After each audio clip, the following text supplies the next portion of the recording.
नमस्कार, मी Shruti Rahul. News top 9 या bulletin मध्ये आपलं स्वागत करते. सुरुवातीलाच पाहणार आहोत टॉप 9 राजकीय बातम्या.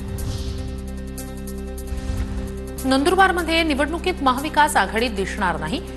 काँग्रेस आणि ठाकरेंच्या शिवसेनेनं स्वबळावर लढणार असल्याची घेतली भूमिका. मविया एकत्र निवडणूक लढणार नसल्याने इतर पक्षांना फायदा होण्याची शक्यता.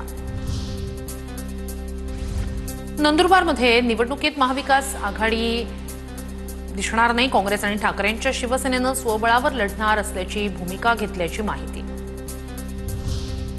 सोलापुरातील भाजपच्या ऑपरेशन लोटस नंतर अजित पवारांची राष्ट्रवादी सतर्क. जिल्ह्याचे संपर्क मंत्री दत्तात्रय भरणे सोलापुरात निवडणुकांच्या पार्श्वभूमीवर घेणार आढावा. सोलापूर शहर आणि ग्रामीण विभागाची घेणार स्वतंत्र बैठक. सोलापूरमधील 4 पैकी 3 माजी आमदार भाजपमध्ये जाणार. पक्षातील गळती रोखण्यासाठी दत्तात्रय भरणे यांच्या उपस्थितीत बैठकीत काय निर्णय होणार याकडे सर्वांचं लक्ष. दिलीप माने यांना पक्षात घेण्यास भाजप कार्यकर्त्यांकडून विरोध. भाजपचे कार्यकर्ते भाजप कार्यालयासमोर धरणं आंदोलन करणार. काँग्रेसचे माजी आमदार दिलीप माने यांच्या भाजप प्रवेशाला भाजप पदाधिकाऱ्यांचा विरोध.